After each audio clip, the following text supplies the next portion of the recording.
তরি নিঃশব্দে কাঁদছে। পাশে আইমান শুয়ে রয়েছে, কপালের উপর এক হাত রেখে। তার চোখ জোড়া বন্ধ, ঘুমানোর চেষ্টা চালাচ্ছে। তরির দিকে ফিরেও তাকালো না সে। মাত্র 2 বছরের সাংসারিক জীবনেই এই অতৃপ্তি কোথা থেকে ভরিয়ে দিয়েছে মন, আইমান জানে না। শুধু জানে নিজেকে বন্দি মনে হয়। ভালো লাগে না কিছু, তরিকেও না। তরির কান্না আইমানের কাছে নাটক বই কিছুই নয়। তরির কান্নাটা রোজকার। প্রতিদিন আইমানের কোনো না কোনো অবহেলায় তার বুক ভাঙে।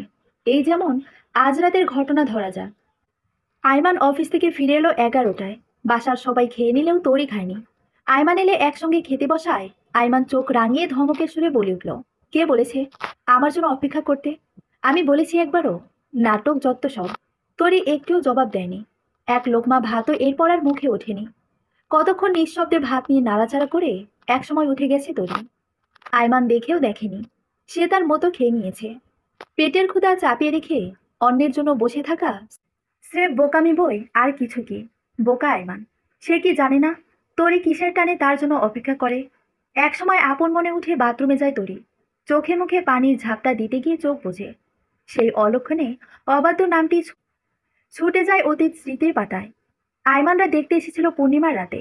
সন্ধ্যার পর থেকেই ভরা জ্যোৎস্না। সাতিম রঙের একটা কাতান শাড়িতে সরসী কিশোরী সাজতে চেয়েছিল যুবতী নারীর ন্যায়। গ্রামীণ এলাকায় এসএসসি পাশ করা মেয়ে অনেক লেখাপড়া করে ফেলেছে, এমনটাই ভেবে সকলে। তরির বাবা মাও এই মতের অমতে ছিল না। তরিকে তাই দ্রুত বিয়ে দেওয়ার সিদ্ধান্ত নেয় তারা। ঢাকা থেকে আগমন পাত্রের। লম্বা চওড়ায় মাশাল্লাহ। পাত্রের মায়ের আচরণ সুন্দর। এক বোন বাদে 7 কোলে আর তো কেউ নেই। শাশুড়ি, ননদ আর স্বামীর ছোট্ট সংসারে সুখী হবে তরিমা। সেই চিন্তা ভাবনা থেকে আইমানের সঙ্গে তরির বিবাহ দেওয়া। বয়সের দিক থেকে বেশ ভালোই দূরত্ব দুজনের মাঝে, প্রায় 8 বছরের। কিন্তু শারীরিক দিক থেকে তরিকে একটু দূরত্বে রাখেনি আইমান। এমন এক রাতে ছিল না যেদিন ছোট্ট তরিকে সুখের দুয়ারে ভাসিয়ে নিয়ে যায়নি আইমান। সংসার ও স্বামীর খেদমত বুঝতে বুঝতে 1.5 বছর পার হয়ে গিয়েছে এতদিনে। এখন যখন আইমানের মায়াজালে আরো ফেঁসে গিয়েছে তরি, ঠিক তখনই আইমানকে অজানা লাগতে শুরু করেছে ভীষণ। মনে পড়ে যায় সে দিনগুলোর কথা, যখন তার চোখে পানি দেখলে আইমানও কেঁদে ফেলত পুরুষ হয়ে। আর আজ তরি কাঁদলেও আইমান পাত্তা দেয় না। 2 দিন আগে তরি অন্তরের বেদনায় ঝরঝর করে কাঁদছিল একলা একাকী বারান্দায়। আয়মান সবেমাত্র রাতের খাবার খেয়ে ঘরে এসেছে। বারান্দায় পা রাখে গামছা নেবার উদ্দেশ্যে। আয়মানের উপস্থিতি বুঝতে পেরে দ্রুত কান্না থামায় তরি। হাতের উল্টো পিঠ দিয়ে চোখ জোড়া মুছে নিয়ে হাসি হাসি মুখ করে তাকায় ভ্রু কুঁচকে থাকা আয়মানের দিকে। তরি জানতে চায় কিছু প্রয়োজন? উত্তরে আয়মান বলে, তোমার এসব নাটক থেকে মুক্তির প্রয়োজন তরি। তোমাকে বিয়ে করা জীবনের সবচাইতে বড় ভুল। কিছু থেকে কিছু হলেই কান্নাকাটি। আর তোমাকে কিছু বলাও যায় না বাবা।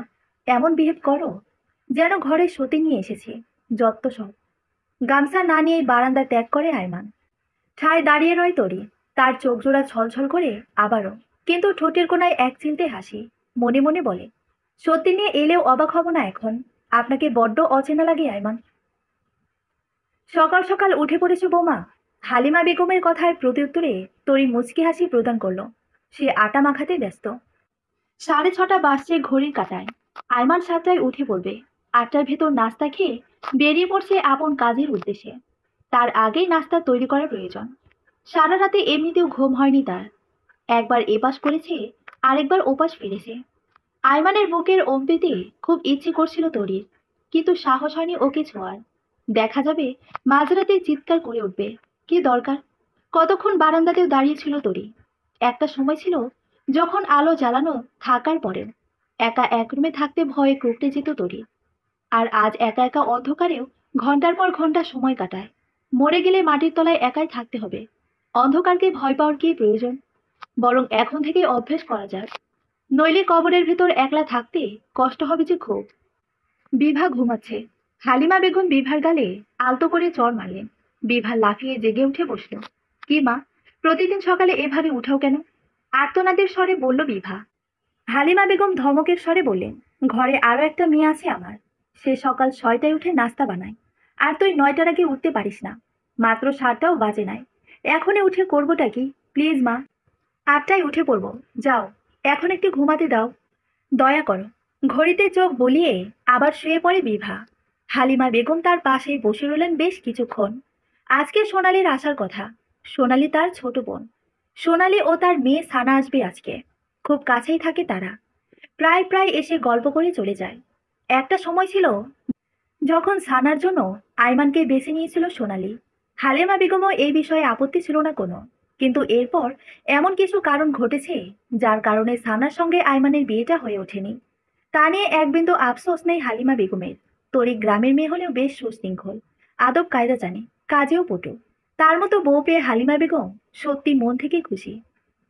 আইমান ঘুম থেকে ওঠার পর এক দফা চিল্লাচিল্লি সারল তরির সঙ্গে। রাগারাগির কারণ তরি কেন তাকে ডেকে তোলেনি, অথচ কিছুদিন আগে ঘুম থেকে ওঠানোর জন্য বারবার ডাকার ফলে এক গাদা বকার সঙ্গে একটি থাপ্পড়ও খেয়েছিল তরি আইমানের হাতে। তারপর থেকে ভুলেও সে আইমানকে ডাকতে যায় না। আইমান নিজের ফোনে অ্যালার্ম দিয়ে রাখে, সময় মতো উঠে পড়ে। আজ সে অ্যালার্ম শুনেও উঠতে পারবে না তা তো আর তরি জানতো না। সে রান্নাঘরে ব্যস্ত ছিল। বিক্ষিপ্ত মেজাজ নিয়ে গোসল ছেড়ে ডাইনিংয়ে বসে আইমান রুটির প্লেটটা সরিয়ে রাখে। কটমটে চোখে তরির দিকে তাকাতেই তরির দাঁত দিয়ে জিভ কাটে। দৌড়ে রান্নাঘরে গিয়ে পরোটার প্লেটটা নিয়ে এলো। আইমান রুটি খায় না। তরি সব আনতে গিয়ে পরোটার প্লেট আনতেই ভুলে গিয়েছিল। কথায় আছে, যেখানে বাঘের ভয় সেখানেই সন্দেহ হয়। টুকটাক কিছু কথা চালাচালির পর আইমান খাওয়া শেষ করে নিজের ঘরের দিকে গেল। তরি টেবিল গোছাচ্ছিল। আইমান ডেকে বলল, ঘরে আসো। দুরু দুরু বুক নিয়ে ঘরে পা রাখে তরি। কিছু বলবেন? কিছু বলবার জন্যই তো ডাকলাম, নাকি? ধমকের চোটে কেঁপে উঠল তরি। মৃদু শ্বাস বেরিয়ে এলো নাসিকা পথ ভেদ করে। আইমান রাগ নিয়ে বলল, তুমি কি আশা করো সারাদিন কামলা দিয়ে এসে রাতের বেলায় তোমার ফোঁস শুনবো? তারপর তোমার রাগ ভাঙাতে যাব? তোমাকে মানাতে যাব? হুম। তরি মাথাটা নিচু করে বলল, আমি কিছুই আশা করি না, বিশ্বাস করেন। শুধু চাই আপনি আমার সাথে ভালো আচরণ করুন, সুন্দর ব্যবহার করুন, একদম আগের মতো। আপনি এতটা পাল্টে গেছেন কেন? আমি তোমার সাথে খারাপ ব্যবহার করি? হুম। আর পাল্টে আমি যাইনি, তুমি গেছো। তোমাকে আদর দিতে দিতে মাথায় তুলে ফেলেছি এক চোয়ালি। আমার মতো সকাল টু সন্ধ্যা কামলা দিলে তোমার নিজেরও আচরণ মানুষের মতো থাকতো না। আসলে দোষ তোমার না, তোমার বয়সে। এ বয়সের মেয়েরা প্রায়োরিটি চাই বেশি। এরা হয় বিশ্ব ন্যাকার ন্যাকা। তুমিও তাই, ন্যাকামি আর আহ্লাদি। শোনো, এইভাবে যদি চলতে থাকো তাহলে আমি কি করব আমি জানি না। যদি আমার সাথে থাকতে চাও, এসব ফ্যাসফ্যানানি একদম বন্ধ রাখতে হবে। কি বুঝতে পারছো? মাথা কাত করলে তরি। মুখে কিছুই বলতে পারলো না। স্বামীর সাথে তো আহ্লাদ করে মানুষ। মেয়ে মানুষের ন্যাকামি তো স্বামীর সঙ্গে। অথচ আইমান কিসব বলছে। আইমান চলে গেল অফিসের উদ্দেশ্যে। তরি বিছানায় ঝিম মেরে বসে রইল খানিকক্ষণ। তার মন খারাপ লাগছে আবারও। কপালে চুল সরাতে গিয়ে চোখে হাত পড়ে। বুঝতে পারল সে কাছে। নাক টেনে কান্না থামানোর বৃথা চেষ্টা চালায় তরি। উঠে গিয়ে দরজা আটকে দেয়। দশকের তলে থেকে লুকিয়ে বের করে একটা ডায়েরি। এই ডায়েরিটা আইমানের। আইমান কিছুই লেখে না দেখে তরি নিয়ে নিয়েছে নিজের করে। ডায়েরিটার নাম দিয়েছে মন খারাপের ডায়েরি। এখানে তরির সমস্ত মন খারাপের কথা লেখা থাকে। আগে লিখতে হতো না, এখন লিখতে হয়। প্রতিদিনই লেখে। যেসব কথা আইমানকে বোঝাতে পারে না তা বলতে পারে না। তাই এই ডায়েরিতে লিপিবদ্ধ করে মনটাকে হালকা করার চেষ্টা করে তরি। তরি লিখতে শুরু করলো, প্রিয় আইমান, আপনাকে এই নিয়ে 22 বারের বার লিখতে বসেছি। আগের 21টি চিঠি জীবন কথনের ন্যায় অবহেলায় এই ডায়েরিতে লিপিবদ্ধ রয়েছে। কিন্তু আফসোস আমার, আপনি কোনোদিনও সেই চিঠিগুলো পড়তে পারবেন না। আমি চাই না আপনি পড়ুন। এগুলো পড়লে মুখ লুকানোর জায়গা যে থাকবে না। আপনি জানেন কতটা ক্ষত বিক্ষত আমার চিত্ত? জানেন না। আপনি সবসময় নিজের দিকটাই অনুভব করেন। কখন আমার জায়গায় এসে অনুভব করার চেষ্টা করলে বুঝতেন আমি দুঃখ লুকিয়ে কি করে হাসতে শিখেছি। বিয়ের পর এতকাল যাবৎ কোনোদিন একটা দামি উপহার আপনার থেকে পাইনি। বিয়ের নাকফুলটাও আমার দেওয়া। তবুও সেসব নিয়ে অভিযোগ, আফসোস কোনোটি আমার ছিল না। আমি শুধু আপনাকে চেয়েছি, আপনার ভালোবাসা, আপনার আদর, আপনার সুখ দুঃখের ভাগিদার হতে চেয়েছি। প্রথম তো সব ঠিক ছিল, তারপর হঠাৎ কেন এত নির্মল হয়ে গেলেন জানি না। আমি মন থেকে চাই আমার মৃত্যুর পর এই ডায়েরিটা যেন আপনার হাতে পড়ে। আমি যখন থাকবো না, সেদিন আপনি মুখ থুবড়ে কাঁদেন যেন। ওই ওপর থেকে আমি দেখব আর হাসবো মিটি মিটি। আমাকে দেওয়া কষ্টের প্রতিশোধ সেদিন নেব, ভাগ্যে থাকলে। কেয়ামতেও আমি আপনাকে চাইব। দোয়া করি সেদিন ভালোবাসার বদলে অবহেলা দিয়েন না। তরি দুহাতে মুখ ঢেকে কাঁদছে। বাদে বাদে ঢুকলে উঠছে কান্নার দমকে। ঘরের চারিদিকে চারটি দেয়াল বাদে আর কেউ সেই কান্নার সাক্ষী হলো না। খানিক পর বাথরুমে গিয়ে চোখে মুখে পানি ঝাপটা দিয়ে বেরিয়ে আসে তরি। এখন মুখে হাসি, দেখলে বোঝাই যাবে না একটু আগেই কেঁদে একাকার হয়ে গিয়েছিল এই মেয়েটি। কি নিখুঁত অভিনয়! এরকম তরিদের অভাব নেই বাস্তবতায়, কয়জন জানে সেটা। দরজা খুলে বাইরে বেরোতেই হালিমা বেগম প্রশ্নবান ছুড়লেন, তুমি নাস্তা করেছো বৌমা?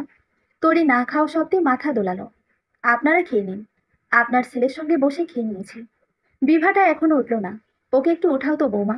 জি আম্মা, যাচ্ছি বলে বিভার ঘরের উদ্দেশ্যে পা বাড়ালো তরি। দরজা ভেজানো। আলতো হাতের দরজাটি খুলতেই কারো ফিসফিসানি চাপা স্বর ভেসে এলো তরির কানে। তরি কান খাড়া করে স্পষ্ট বুঝতে পারল কণ্ঠটি বিভার। কাঁথার তলে কথা বলছে ফোনে। ঠোঁট টিপে হাসে তরি। অপর পাশের ছেলেটি যে হাসে বুঝতে দেরি হয় না। বিছানার পাশে দাঁড়িয়ে আচমকা বিভাকে চমকে দিতে কাঁথাটা টেনে নেয় তরি। হালিমা বেগম এসেছেন মনে করে আটকে উঠল বিভা। হাতের ফোন ছুঁড়ে ফেলে ধর্মড়িয়ে উঠে বসতেই তরির খিলখিল হাসির তরঙ্গ কানে ঢোকে। ইস ভাবি, হার্ট অ্যাটাক করতাম আরেকটু হলে। হাসির চোটে চোখে পানি চলে আসে তরির। সাবধান করলাম ভাই, আম্মা আসতো যদি আমার জায়গায়। দরজা আটকে কথা বলো। এই রে, কি বোকা আমি। থ্যাংক ইউ ভাবি। বিভা তরির গাল ছুঁয়ে দেয়।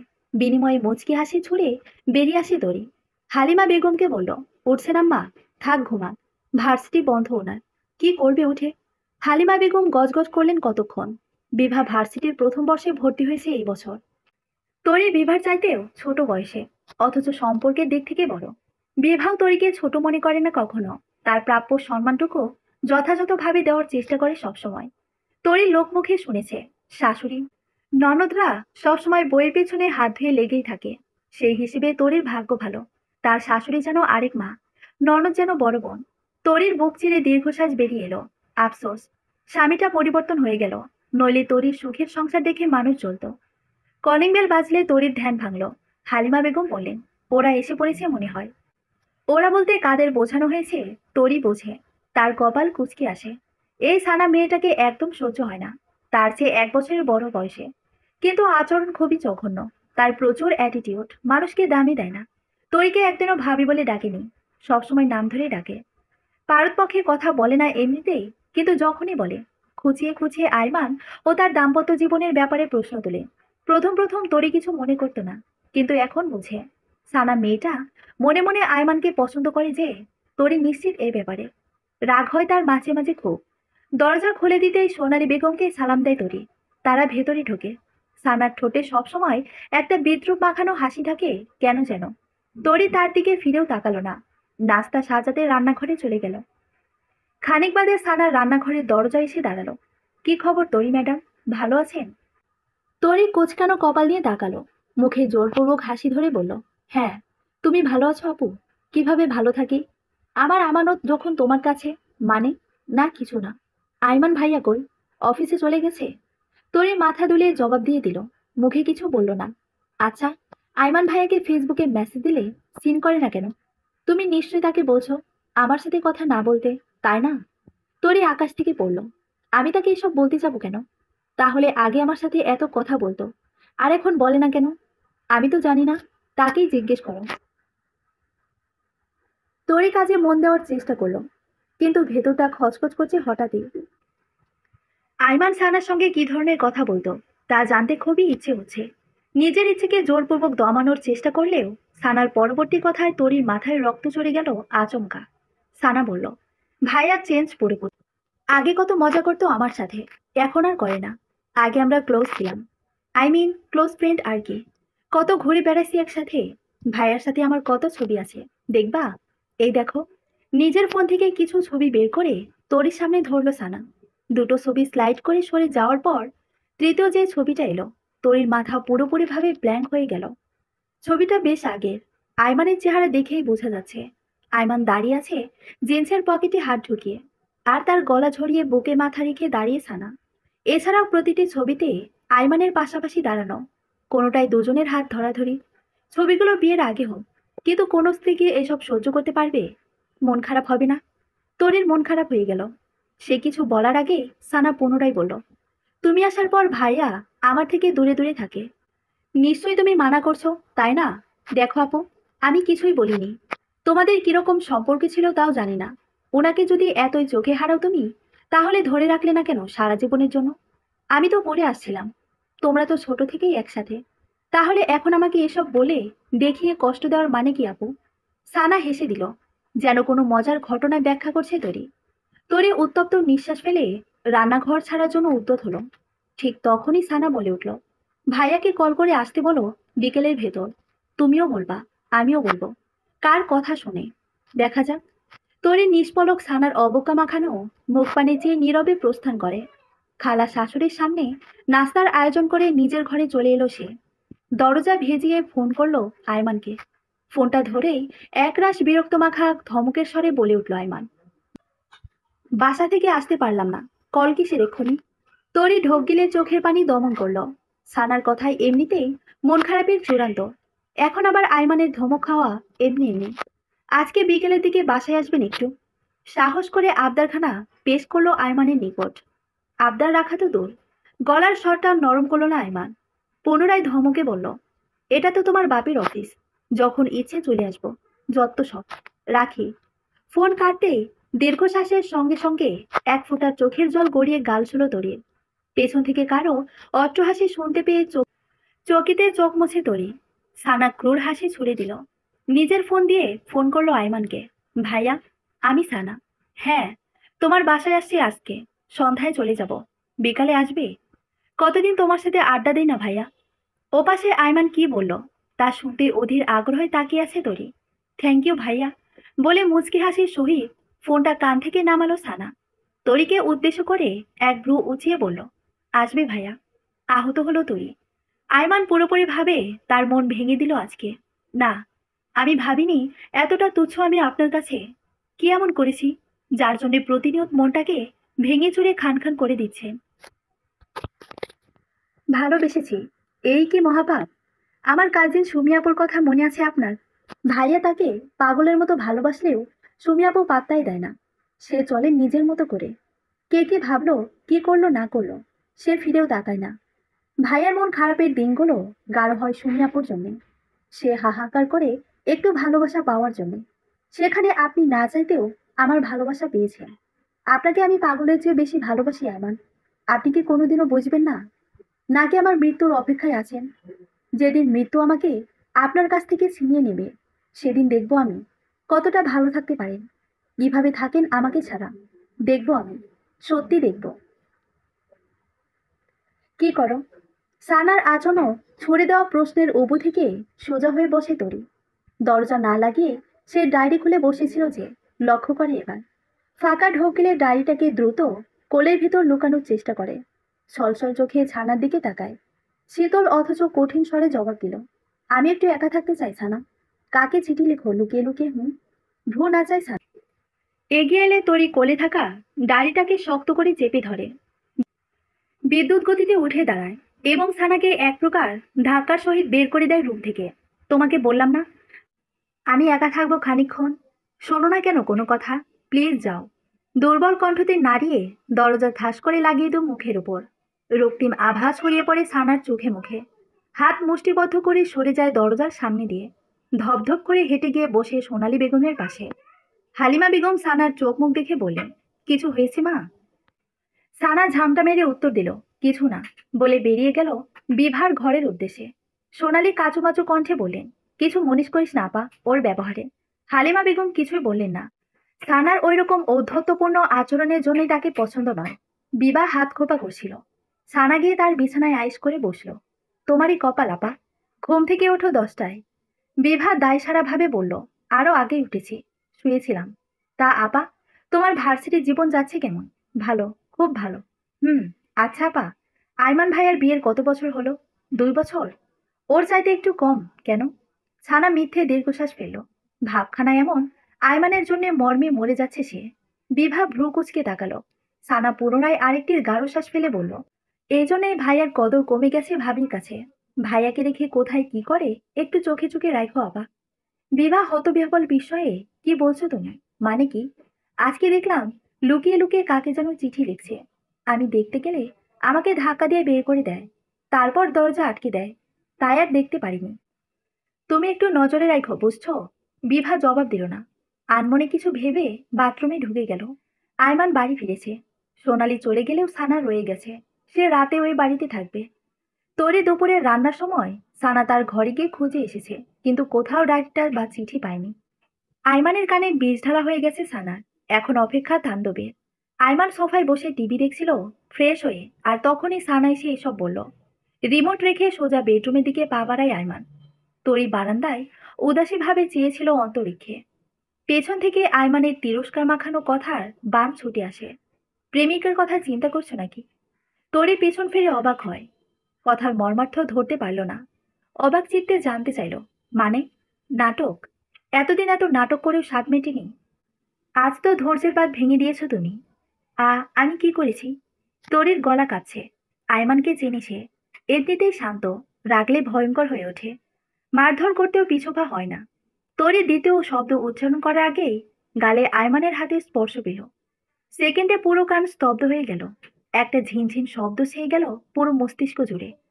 আয়মান ততক্ষণে ক্যাজা হয়ে ধরেছে তরির হাত। ব্যথায় গুঙ্গে ওঠে তরি। চোখ ফেটে জল বের হলো। আয়মানের দয়া হয় না। আক্রোশপূর্ণ গলায় প্রশ্ন করলো, কাকে চিঠি লিখিস তুই? কিসের চিঠি? দেখা আমাকে। আমি কাউকে কোনো চিঠি লিখি না। এসব কি বলছেন আপনি? আবার মিথ্যা? তাহলে কি সানা ভুল দেখেছে? ওকে দেখে তুই চিঠি লুকাসনি? সানা? থমকে গেল তরির কান্না। বোঝা হয়ে গেল সমস্ত কিছু। আয়মান দ্বিতীয় থাপ্পড় মারল। তরি অস্ফুট শব্দটিও করল না। জমে গেল একদম। অগত্য ভাষায় গালাগাল করতে করতে তৃতীয়বার থাপ্পড় দিতে নিলে হাত ধরে ফেলল তরি। আয়মান আগুন চোখে তাকালো। সেই দৃষ্টি উপেক্ষা করে ধাক্কা মারল তরি। সরে দাঁড়ালো নিজেও। কেঁদে উঠল হাউমাউ করে। বলতে লাগলো অনর্গল করে একের পর এক। আমি ফোন করলে বিরক্ত হন, আর সানা ফোন দিলে দৌড়ে চলে আসেন। আমার সঙ্গে কথা বলতে ভালো লাগে না। সানার সঙ্গে আড্ডা দিতে খুব ভালো লাগে। সানার সঙ্গে জড়াজড়ি করে ছবি তোলা, সানাকে প্রায়োরিটি দেওয়া, সানার কথায় নিজের স্ত্রীকে অত্যাচার করা। লোকে জানুক আপনি কতটা নিকৃষ্ট, কতটা নিচে নেমে গেছেন। আপনি, আপনাকে কি বলে উপমা দিব বুঝতেছি না। এত গলা বেড়েছে? এত? ওই প্রেমিকের জন্য? প্রেমিক পুরুষ? আইমানের গলার স্বর বাড়ল।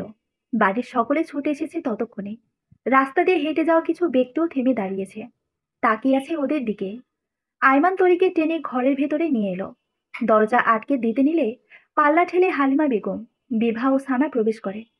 সানা ঠোঁট চিরে ক্রোর হাসিটা বেরিয়ে এসেছে, যদিও সে লুকানোর চেষ্টা করছে। হালিমা বেগম স্তব্ধ হয়ে তরির গালে তাকিয়ে রইলেন। হাতের 5 আঙ্গুলের দাগ লেগে রয়েছে। তিনি অস্থির কণ্ঠে বললেন, এসব কি হচ্ছে? আয়মান, তুই এর গায়ে হাত তুলেছিস? কি করেছে ও? তোমার আদরের বৌমা আরেকজনকে ধরছে। এই জন্যই বলেছিলাম, গ্রামের মেয়েদের স্বভাব চরিত্র ভালো হয় না। এরা ভেজা বিড়াল হয়ে থাকে, অথচ ভেতরটা নোংরা। এই মেয়েও কম না। না জানি কতদিন যাবৎ আমাকে ঠকিয়ে যাচ্ছে। আজ সানা হাতে নাতে ধরেছে বিধায় জানতে পারলাম। তুমি ভাইয়াকেও এসব বলেছ? বিভা প্রশ্ন করলো সানাকে। সানা কাচুমাচু কণ্ঠে হ্যাঁ জানালো। বিভা অবিশ্বাস্য চোখে তাকিয়ে রইল। সানার কথাগুলো পুরোটাই হাওয়ায় উড়িয়ে দিয়েছিল সে। তরির উপর যথেষ্ট ভরসা ও বিশ্বাস রাখে বিভা, কিন্তু আয়মান স্বামী হয়ে স্ত্রীকে চিনল না, স্ত্রীর গায়ে হাত তুলল। যেখানে সানা কি না তার আপন কেউ নয়। কি বলেছে সানা ওকে? এই সানা, কি দেখছো তুমি? গর্জে উঠলেন হালিমা বেগম। সানা নত মস্তকে সবটা আবারও বললে তরি ঝাঁঝালো কণ্ঠস্বরে বলল, তুমি কি দেখেছিলে? আমি যে চিঠি লিখছিলাম, ওটা কি চিঠি ছিল? আমি দেখি নাই, কিন্তু কিছু তো লিখছিলে। আর যদি সন্দেহজনক কিছু না থাকতো, তাহলে আমাকে ধাক্কা মেরে বের করে দিলে কেন? পাল্টা জবাবে বলল সানা। তরির শব্দ চলে বলল, মানুষের ব্যক্তিগত আরো অনেক কিছুই থাকতে পারে। আর তুমি যেরকম একরোখা, তাই ধাক্কা দিয়ে বের করা ছাড়া উপায় ছিল না। আর শোনো সানা, এভাবে আমাদের ভেতর সন্দেহের বীজ বোনা বন্ধ করো। তোমার নোংরা চাল আমি স্পষ্ট বুঝতে পারছি। তরি, চেঁচিয়ে ধমক লাগালো আয়মান। তরি থামলো না। আমাকে ধমকাচ্ছেন কেন? আম্মা, আপনি জানেন এই সানা এখনো ওনাকে পছন্দ করে, আমার থেকে কেড়ে নিতে চায়।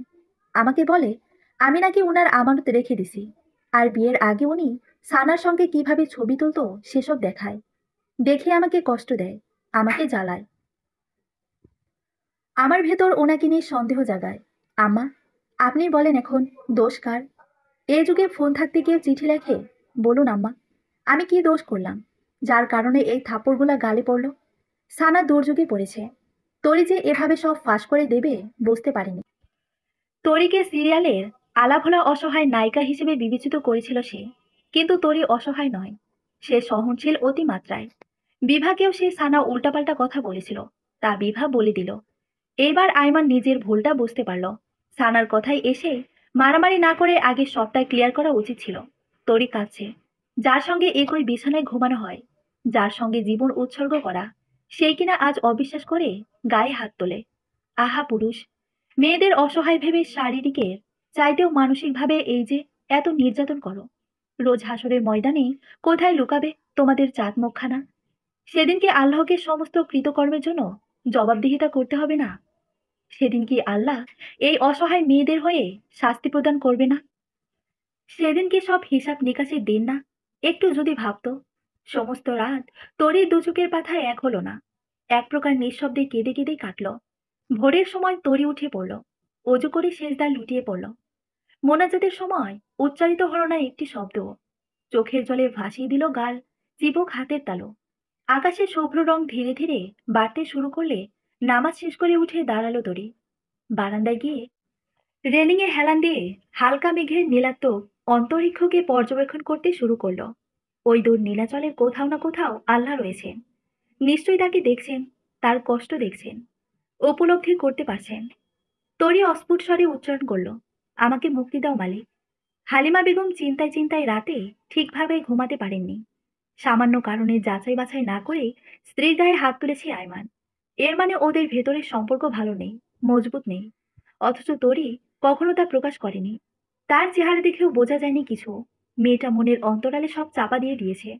ওদের ভেতরের সমস্যাটা কি, সেটা বের করে সমাধান না করলে এই সংসার হবে মৃত। না থাকবে কোনো সুখ, না থাকবে অনুভূতির জোয়ার। দায়িত্বের চাপে পড়ে দুজনে নীরবে সংসার সংসার নাটক করে যাবে। হালিমা বেগম চপল পায়ে উঠে পড়লেন।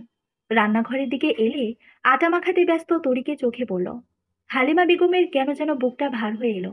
এত মিষ্টি আর লক্ষ্মী একটা মেয়ে, অথচ বুকের ভেতর পাহাড় সমান কষ্ট বোঝাই। তরিমা ডাকলেন হালিমা বেগম। তরি সামান্যই চমকে উঠল। পর মুহূর্তেই নিজেকে ধাতস্থ করে স্মিত হাসলে বলল, জি মা। আজ এত সকালে উঠে পড়লে যে? এমনি মা, ঘুম ভেঙে গেল। আজকাল তো সবার 9টা 10টার আগে চোখ খোলে না, আর তুমি রোজ ভোরে ওঠো। সবাই কি এক মা? তা ঠিক। তরি কথা বলতে বলতে রুটি বেলতে বসলো। দুটো রুটি বেলা হলে হালিমা বেগম ভাজতে শুরু করলেন। তরি একবার বলল, আমি পারবো করতে, কিন্তু হালিমা বেগম শুনলেন না। ওদের দুজনকে চমকে দিয়ে বিভাও সেই মুহূর্তে রান্নাঘরে এসে উপস্থিত হলো। হালিমা বেগমের হাত থেকে খুন্তি কেড়ে নিয়ে তাকে বিশ্রাম নিতে বলল। হালিমা বেগম গাল ভরে হাসলেন। আজ এত সকাল সকাল উঠলি যে? কি করব? পাশে যেই বান্দরনিকে শোয়াইছো, সারা রাত যদি একটু ঘুমাতে পারি। হাত পা নেড়ে চেড়ে আমার ঘুমের 12টা বাজাইছে বারবার। বিভা নাক কুচকায়। তরি শীতল চোখে তাকালো। হালিমা বেগম হঠাৎ অন্যরকম কণ্ঠে বলে উঠলেন, ও আসলে কি চায় আমি বুঝে গেছি। আমি আজকে সোনালীকে ডাকাইছি, এসবের একটা বিহিত করা উচিত। তরি সঙ্গে সঙ্গে বলে উঠল, থাক আম্মা, ওর জন্য আন্টি অপমানিত হবেন শুধু শুধু। যা হওয়ার হয়ে গেছে, আপনি ওকে বুঝিয়ে দিন। আর অনুমতি দিলে একটা কথা বলতে চাই আম্মা। বলো মা। হালিমা বেগম অনুমতি দিলেন। তরি একটু রয়ে সয়ে বলল, ওকে আর এই বাড়িতে আসতে দিয়েন না। আমাকে দেখলেই ওর উল্টাপাল্টা কথার মেশিন শুরু হয়। আমি চাই না সংসারটা ভাঙুক। আর আপনার ছেলেকেও একটু বলবেন আম্মা। অন্যের কথায় না জেনে শুনে আমার উপর এভাবে রিয়েক্ট করা ঠিক হয় নাই। অভ্যাসে পরিণত না হয়ে যায় এই ব্যাপারটা। হালিমা বেগম চিন্তিত স্বরে বললেন, ওর আব্বা তো খুব ভালো লোক ছিল, কখনো অপ্রয়োজনে আমার সাথে উঁচু গলায় কথা বলে নাই। আর ও এই স্বভাব কোথা থেকে পেল? আজ উঠুক, ওর সাথে সত্যি কথা বলা দরকার। বড় হয়ে গেছে ভেবে চুপ থাকতে চেয়েছিলাম, কিন্তু চুপ করে থাকবেন না আম্মা। আজ চুপ করে থাকবেন, কাল অভ্যাসে পরিণত হবে। আমাকে সহ অন্যকে মারতেও দ্বিধা করবে না তখন। হালিমা বেগম ঠোঁট কামড়ে ধরলেন। বিভা চুপচাপ সব শুনে গেল।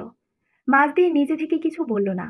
সকালে নাস্তার সময়ে হালিমা বেগম সানাকে বললেন, তুমি কাল যেটা করেছ, সেটা আমার বোনের কানে আমি নেব না। আমার বোনকে যেন ভালো করে, শরীরের মাংস আলাদা করে ফেলবে। সানা ঢোক গিলল, সেই সাথে স্বস্তির নিঃশ্বাস ফেলল। সত্যি, সোনালী বেগম এসব শুনলে ওর কপালে জাহান্নাম লিখে দিত। হালিমা বেগম পুনরায় বললেন, কিন্তু তুমি আর এই বাড়িতে আসবে না। আমার বোন আসবে, আমার বোনের জামাই আসবে, তুমি আসবে না। আয়মান রুটি ছিঁড়তে যাচ্ছিল। মায়ের এমন কথার প্রত্যুত্তরে ওর হাত থেমে গেল। কপাল, ভ্রু দুটোই কুঁচকে বলল, এসব কেমন ধরনের কথা আম্মা? ও আসবে না কেন? ও বাচ্চা মানুষ, একটা না হয় ভুল করেই ফেলেছে। তাই বলে এই বাড়িতে আসার নিষেধাজ্ঞা জারি করার কোনো মানে হয় না। বিভা বলল, তোমার বইয়ের চেয়েও বড় বয়সে, আর তুমি বাচ্চা বলো ভাইয়া? আইমান ধমক লাগালো, চুপ কর তুই। তোকে বড়দের মধ্যে কথা বলতে বলি নাই, আর আমার বউকে তো আমি নিয়েই আসি নাই। তোমরা মিলে গলায় ঝুলাইছো, এই বাচ্চা কিসিমের বউ আনছো। দেখেই কোনো ম্যাচিউরিটি নাই ওর মধ্যে, আবেগ আহ্লাদ দিয়ে ভরা। স্বামীর খেদমত শুধু শারীরিকভাবেই হয় না, মানসিকভাবেও করা লাগে, তা বুঝে। তরির কান ঝাঝা করে উঠল, চোখ ভরে এলো মুহূর্তে। হালিমা বেগম নির্বাক চেয়ে রইলেন। রক্তলাল আয়মান খাবারের প্লেট ঠেলে উঠিয়ে দাঁড়ালো, চিবিয়ে চিবিয়ে বলল, তোমাদের মাথাটাও ও খাইছে, আমি বুঝছি তো। বারবার বলছিলাম গ্রামের মেয়ে, তার উপর বয়স ছোট, এসব এনো না। আমার একটা স্ট্যাটাস আছে সমাজে। আমার অফিসের কলিগরা প্রতিনিয়ত নানান কথা বলে মজা করে, তাদের ওয়াইফরা কত স্মার্ট, কত বিচক্ষণ, কথাবার্তায় একটা আলাদা ভাব। আর এই মেয়ে দেখো, কিছু বলতে পারলাম না, এখনই কেঁদে কেটে ভাসানো শুরু করেছে। তরি সত্যি কাঁদছিল। আইমানের এহেন কথায় আর গলার স্বর শুনে তার পাঁজরগুলো ভাঙতে শুরু করলো এক এক করে। বুকের ভেতর অন্তর্দহনের ঢেউ। সানা মিটিমিটি হাসছে। তরি উঠে নিজের ঘরে চলে গেল না খেয়ে। আইমান হৈ হৈ করে উঠল, দেখছো, ওর ভিতর একটু জেদ নাই, কোনো ভাব নাই। মানে কি বলবো, ওর সাথে আমার সিরিয়াসলি যাচ্ছে না আম্মা। যত দিন যাচ্ছে ততই ওকে অসহ্য লাগছে আমার। এসব আর কতদিন চলবে জানি না, বাট আমি মুক্তি চাই। সিরিয়াসলি আমি মুক্তি চাই। আইমান গটগট করে করে বেরিয়ে গেল অফিসের উদ্দেশ্যে। রেখে গেল বিস্ময়ে হতবাক হয়ে যাওয়া দুইটি মুখ। সানা পুলকিত বোধ করছে। তরিকে এভাবে অপমানিত হতে দেখে ভালো লাগছে। একজন বিবাহিত নারীর শক্তি তার স্বামী, সেখানে স্বামী যখন পাশে থাকে না, তখন এর চাইতে ভয়াবহ কষ্টের আর কিছুই হয় না। হালিমা বেগম দীর্ঘশ্বাস ফেলে সানার দিকে তাকাতেই চোয়াল শক্ত করে ফেললেন। বললেন, তোমার নাস্তা হলে বাসায় যাও। সানার চেহারায় নিমিষেই মেরুর রঙের আভা ছড়িয়ে পড়ল। নাকের পাঠা ফুলে উঠে দাঁড়ালো সে, এবং সেই অবস্থাতেই ফোনটা সঙ্গে নিয়ে বেরিয়ে গেল। বিভা ছোট্ট করে একটা নিঃশ্বাস ফেলে বলল, এসব কি হচ্ছে মা? ভাবির উপর ভাইয়ার এত রাগ, এত আক্রোশ, কি কারণ? জানি না আমি। দায়সারাভাবে জবাব দিলেন তিনি। বেশি উঠেছে তার মন। দুশ্চিন্তা হচ্ছে ছেলে বউয়ের সংসারের জন্যে। ভালোবাসার দহনকে যারা আবেগ বলে, তাদের আমি পরোয়া করি না। তাদের কপাল থেকে ভালোবাসা মুছে যাক, তারা শূন্যতা বুকে চেপে বেঁচে থাকুক বছরের পর বছর। আমার কমতি আপনাকে ঘুরে ঘুরে খাক একদিন, অভিশাপ দিচ্ছি না, কিন্তু মন থেকে এটাই চাই, আপনার প্রাপ্য একদিন আপনি বুঝুন। সেদিন যেন আমার হাসিতে সূর্য লুকিয়ে পড়ে, আর আপনার চোখের পানিতে সমুদ্র হাবুডুবু খায়। আমি সত্যি আর পারছি না সহ্য করতে, আর না। আপনি শুধু আমাকে মানসিকভাবেই না, শারীরিকভাবেও অসুস্থ করে তুলেছেন। দিনরাত মাথার ব্যথায় নাজেহাল হয়ে থাকি, বলার উপায় নেই। আপনি বলবেন এটাও নাটক, ড্রামা, আমার অপরাধ। আমি আপনাকে অতি মাত্রায় ভালোবেসেছি, আর তার শাস্তি এসব। মাথা পেতে নিলাম সব। মনে রাখবেন, আমি ভাগ্যের ওপর শ্রদ্ধাশীল। এটাও মনে রাখবেন, আমি কেয়ামতেও আপনাকে আর চাইব না। আইমান বাসায় ফিরে এলো সন্ধে নামার পরপর। ক্লান্ত জরাজীর্ণ দেহটাকে বিছানায় এলিয়ে দিল ফ্রেশ না হয়ে। কটি আঙ্গুল চেপে ধরল কপালে। দুপাশের রগ লাফাচ্ছে। জীবনটা কেমন অসহনীয় হয়ে উঠেছে দিনকে দিন।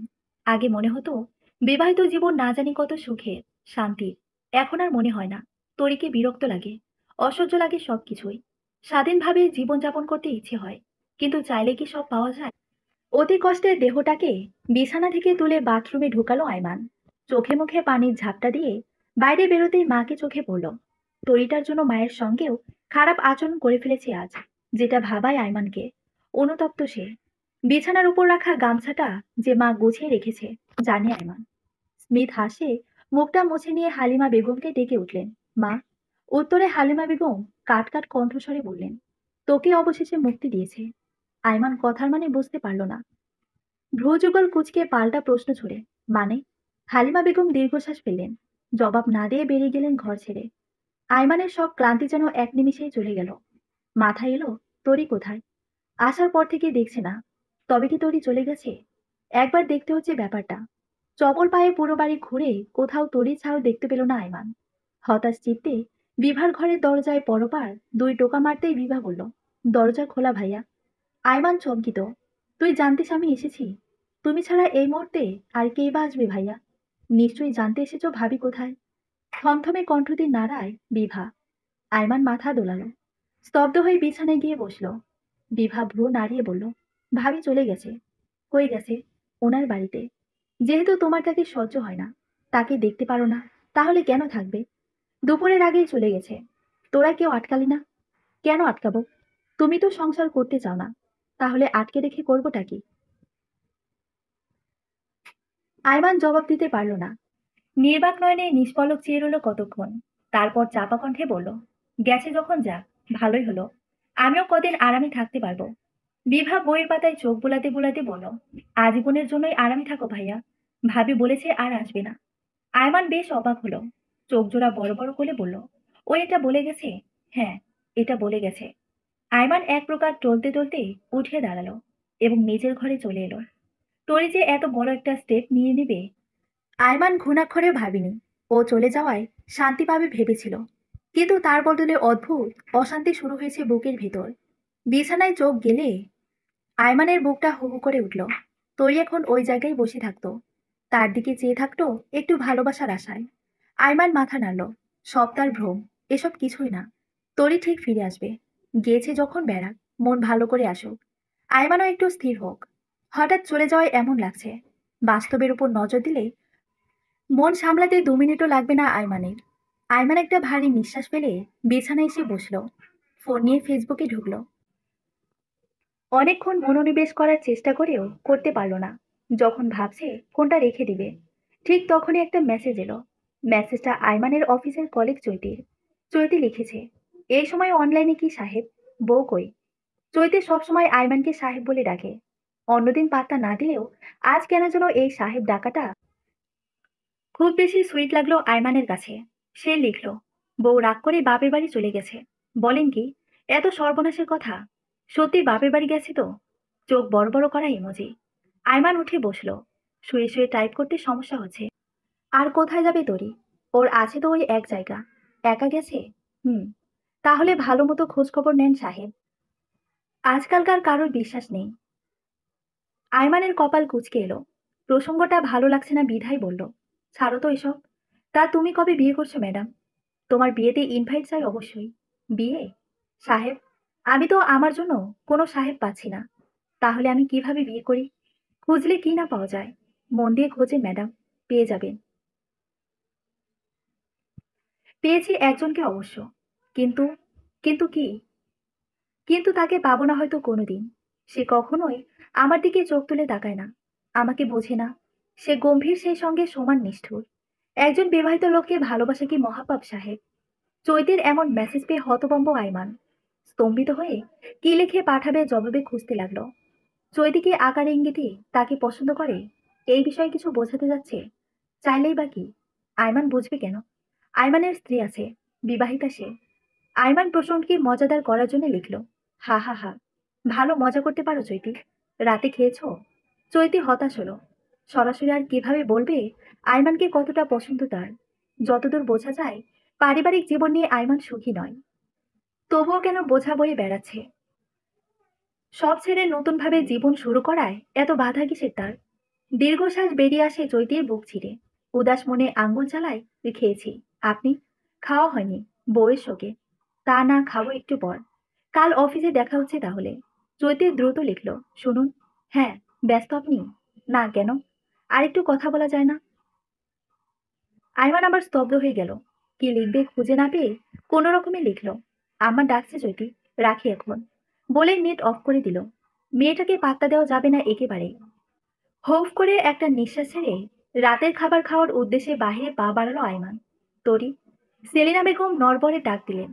তরি অস্ফুট স্বরে গঙ্গালির ন্যায় উচ্চারণ করলো, মা, খাবি না মা? তরি মুখ ঘুরিয়ে নিল, কিছু বলল না। তার চোখ জোড়া ফুলে ঢোলাকৃতির ন্যায় ধারণ করেছে, চেহারা ফ্যাকাশে। সে ভেবেছিল আয়মান একবার হলেও ফোন করবে, তার সঙ্গে রাগারাগি করবে এভাবে চলে আসার কারণে, তাও একা একা। অথচ একটা সামান্য মেসেজ অব্দিও এলো না। তরি যে মেসেজ পাঠিয়েছে তাও বোধহয় দেখেনি আয়মান। চেনা মুখগুলো যখন অচেনা হয়ে যায়, তখন যন্ত্রণার সঙ্গে পাল্লা দিয়েও পেরে ওঠা যায় না। এত কষ্ট, এত মানসিক অত্যাচার তরি কখনোই সহ্য করেনি। গ্রামের মেয়ে, বাবার অর্থ সম্পদ তত না থাকলেও কোনোদিন চিন্তায় জর্জরিত হতে হয়নি তাকে। বিয়ের আগে শেয়ানা মেয়েকে মুখে লোকমা তুলে ভাত খাইয়ে দিত বাবা। সেই আদরের মেয়ে চোখের নিচে গাঢ় কালি। 20 মিনিটের দূরত্বের স্কুলে যে মেয়েটা একা যেতে ভয় পেত, সেই মেয়ে আজ 4 ঘন্টার জার্নি করে একা একা বাড়ি এসেছে। কতটা একাকী হয়ে পড়লে মানুষ সবকিছু থেকে নিজেকে গুটিয়ে নিতে শুরু করে, ভাবে কেউ? দেহের মৃত্যুর হিসাব রাখা হয়, আত্মার মৃত্যুর হিসাব রাখা হয় না কেন? কত প্রশ্ন, উত্তর নেই। সেলিনা বেগম মুখে আঁচল চাপেন, আর কিছু না বলে বেরিয়ে যান রুম থেকে। তরির চোখ বেয়ে জলফোঁটা গড়িয়ে পড়ে। সেই সঙ্গে হঠাৎই মাথার পেছন থেকে তীব্র ব্যথা শুরু হয়। কয়েক সেকেন্ডের ব্যবধানে ব্যথা এত প্রকট আকার ধারণ করে যে হকচকিয়ে উঠে তরি। হাত পায়ে অদ্ভুত কাঁপন অনুভব করে। চিৎকার করে ডেকে ওঠে মা বলে। 2 সেকেন্ডের ব্যবধানে সেলিনা বেগম রুমে এসে দেখলেন তার আদরের ধন মাটিতে শুয়ে কাতরাচ্ছে। সেলিনা বেগম চিৎকার করে উঠলেন। বাড়ির পাশে আম গাছ, একটা পেঁচা ঘুমোচ্ছিল। আকস্মিক চিৎকারে তার ঘুমের ব্যাঘাত ঘটায় সে চেঁচিয়ে উঠল তীক্ষ্ণ স্বরে। কেউ বুঝল কি পেঁচার এই চেঁচানোর কারণ? কোনো আগাম বিপদের বার্তা সংকেত? নিগড় রজনী। একটা চিকন সুর থেমে থেমে কাঁদছে তরির মাথার ধারে। তরির নিশ্চল হাত জোড়া শক্ত করে আঁকড়ে ধরে আছে সেলিনা বেগম। তার চোখ স্তব্ধ, শীতল। এখনো বোধগম্য হচ্ছে না 10 মাস 10 দিন পেটে রেখে দুনিয়ার সঙ্গে যুদ্ধ করে জন্ম দেওয়া নারী ছেঁড়া ধন তার আর নেই। তরি আজ সবকিছু থেকে চিরতরে মুক্তি পেয়েছে। নিষ্ঠুর পৃথিবীর মোহমায়া ছেড়েছে, পাড়ি জমিয়েছে শান্তিময় এক দুনিয়ায়। সেখানে কেউ তাকে অবহেলা করবে না, কেউ তাকে মানসিকভাবে আঘাত দিতে পারবে না, নিজের ভেতরে জমা কষ্টগুলো ব্রেন স্ট্রোক ঘটাতে পারবে না।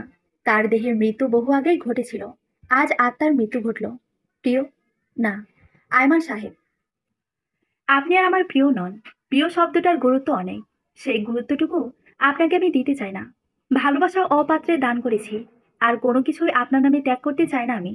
আমি যেন মরে যাই, একমাত্র কাম্য এটাই। ওপরওয়ালা যদি সত্যি আমাকে শান্তি দিতে চান, তবে আমার হায়াত কমিয়ে দিক, নিশ্চিত মৃত্যু লিখে দিক আমার এই অনিশ্চিত জীবনে। শুধু আপনিই না, যাবতীয় সবকিছু থেকে সরে গিয়ে একা একাকী থাকতে চাই আমি।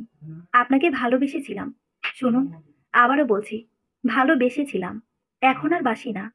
আমি এমন একটি মেয়ে যে শত অত্যাচারে মুখ তুলে জবাব দিতে পারে না। লাথি খেয়েও তার কাছেই পড়ে থাকতে হয়। আমার সাহস, শক্তি সবটাই কম ছিল, অথবা আমি কাজে লাগাতে পারিনি। বিনিময়ে কি পেলাম? এক বুক ভালোবাসা ও আশার সহিত যার হাত ধরলাম, সে মাঝ রাস্তা অবধিও আমায় নিয়ে গেল না। অন্ধকারে যাকে ভেবে বুকে সাহস জোগাতাম, তার কারণে আজ একলা অন্ধকার কবরে শুতে চায়। যাকে বিশ্বাস করতাম বাবা মায়ের পরে, তার কাছে আমার স্থান ছিল সর্বনিম্ন। যার চেহারা আমার স্বস্তি, সে আমাকে দেখতেই চায় না। আমি তরি, আমার মতো আরো কতই না তরি এই দুনিয়াতে ধুকে ধুকে মরছে, প্রতি সেকেন্ডে, প্রতি মুহূর্তে। আমি তাদের খুঁজে বের করে বলতে চাই, তোমরা ভুল করো না। তোমরা অন্তত সাহস যোগাও, বাঁচো, শ্বাস নাও, আর এই দুনিয়ার সুন্দর রূপগুলো খুঁজতে থাকো। কিছু একটা করো। মেয়েদের কাজ রান্নাঘরের 4 দেয়ালের ভেতরে আবদ্ধ থাকা নয়। মেয়েরা পর্দা সহিতই অনেক কিছু করতে পারে, আমি পারিনি, কিন্তু তোমরা করে দেখাও। আমি জানি না আমার এই বার্তা তাদের কাছে কখনো পৌঁছাবে কিনা, শুধু এটা জানি এই ডায়েরিটা একদিন না একদিন আপনার কাছে ঠিকই পৌঁছাবে আয়মান। সেদিন শুধু আমি বেঁচে না থাকলেই হলো। দোয়া করি এমনটা আল্লাহর কাছে, আমার মৃত্যুর পর আপনার ছায়াও যেন আমার লাশ দেখতে না পায়। আমাকে শেষ দেখার সৌভাগ্য আপনার না হোক। আমার নিশ্চুপ কবর আপনার জন্য আযাব হোক, যন্ত্রণা হোক। আপনার জীবন থেকে উঠে যাক ভালোবাসা, সম্মান, আত্মবিশ্বাস, অথবা বেঁচে থাকার ইচ্ছাটাই। যে আগুনে আপনি আমাকে পুড়িয়েছেন, সেই আগুনে একদিন আল্লাহ আপনাকে পোড়াক। মনে রাখবেন, আপনার দেওয়া প্রতি শুষ্কতম আঘাত আমি মনে রাখবো, এবং আপনার দাবি আমি কোনোদিন ছাড়বো না। মাথার উপর উজ্জ্বল রোদ, তরিকে দেখতে আসা মানুষদের ভেতরে অনেকেই শরীর থেকে দরদর করে ঘাম ঝরিয়ে ছাড়ছে সূর্য মামা। শুধু অনুভূতি নেই তরির পরিবারের মধ্যে। তরির বাবা, মা, ভাই, ভাইয়ের বউ, সবাই যেন শক্ত মানবে পরিণত হয়েছে, যে যার মতো কাজ করে যাচ্ছে।